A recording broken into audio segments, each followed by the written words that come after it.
How you feeling this morning, big fella? Gee, you see how I'm feeling, man. Underneath these shades are swollen eyes.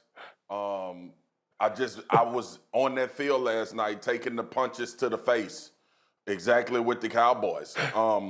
It was a devastating night.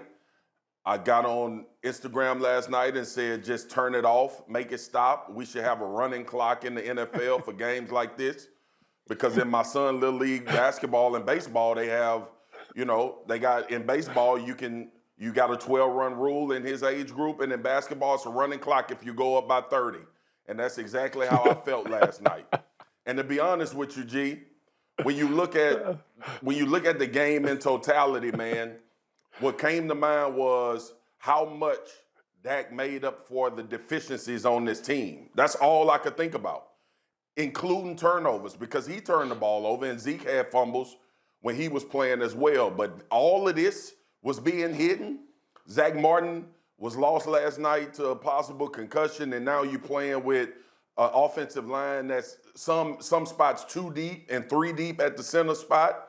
This is a disaster.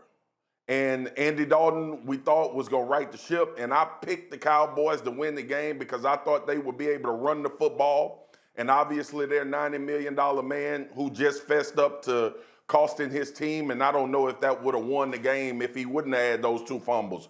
But it was an absolute butt whooping. And every time today I talk about the Cowboys, I'm putting these shades on because my eyes get swole. Well, you have this to look forward to. I'm bringing Stephen A. in to battle with you a little bit later this morning. So be geared up for that because you know he's ready for you. Meanwhile, Greg McElroy, I know you put together some tape because, look, this was a night where literally everything went wrong, but you have pinpointed the area where it was the single biggest problem for the Cowboys. And Greeny, he can talk about Dak masking all these deficiencies, but the reality was the communication between the quarterback position and the offensive line last night was in many ways atrocious. Atrocious. Here's a simple pressure. 5 defenders in the box, 5 guys blocking. You have your running back who's in one-on-one with the will linebacker.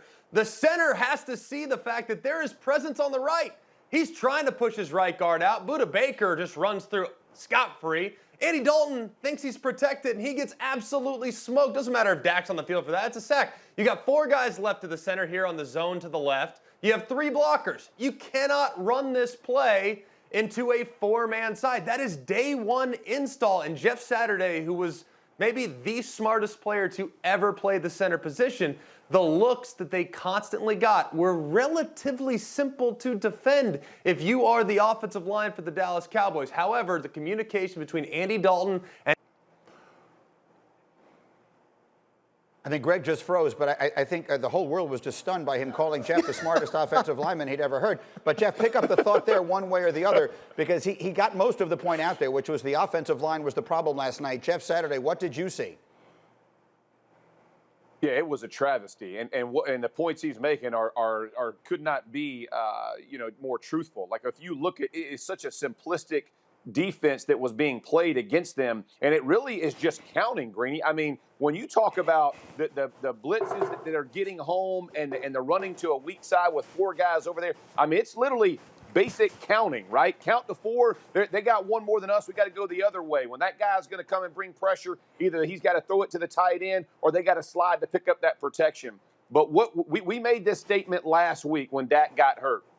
Everybody said, can Andy Dalton do this? It's not about Andy Dalton, right? It's about this offensive line, and they can't get it done. They're like a subway turnstile, man. At the first 2 passes, they had guys in their face. And by the way, Chandler Jones wasn't in the house. So this was not just a 20-sack guy. This is just guys who are running by, getting pressure on your quarterback. There's no communication. You're not seeing any points. You're not seeing any talk between the offensive line and the running backs or tight ends. This thing is ugly. And here's the problem. You can't get this thing solved by handing it to Zeke because he's dropping it the first time he touches it. It's an absolute embarrassment when you look at the way my middle school football team is coached better than that and can execute better than that because it's simple. There is nothing complicated about the whipping they took last night.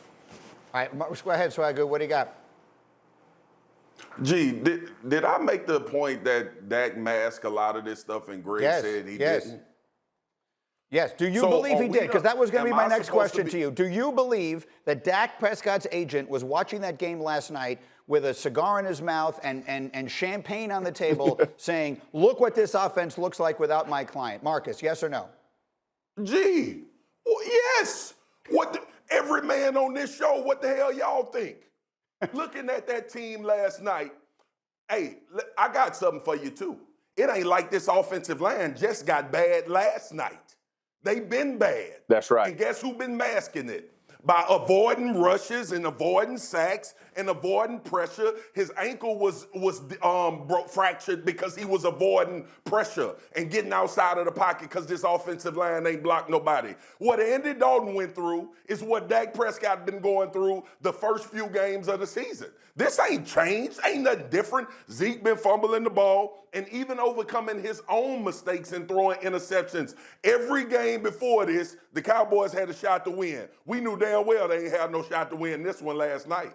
Let me ask Dan Graziano a question, because I can honestly say I've been a sportscaster for 30 years. I've never had this kind of conversation about a team that was alone in first place in its division, but that is the reality of the terrible NFC East. So they're not going to look at this thing as though it's hopeless. They're in first place. Is there any potential for a move to be made as we approach the trade deadline? Anything that we're hearing, anything that we should expect? You know, they'll try, but I mean, it's tough because how do they pinpoint what area? And they need tackles, they need playmakers on defense, they need all kinds of things. I mean, look, it's a total meltdown there, and I don't think, talking to people there, that they have really any idea how to target a potential solution like that. I mean, the problems are so bad. 84 points allowed off turnovers. The Steelers have only allowed 94 points. Period. Correct. All year. I mean, these are huge numbers. They're on pace to give up more points than any team ever has. I don't know how they fix this with a trade or two. Well, thank you for watching ESPN on YouTube. For live streaming sports and premium content, subscribe to ESPN+.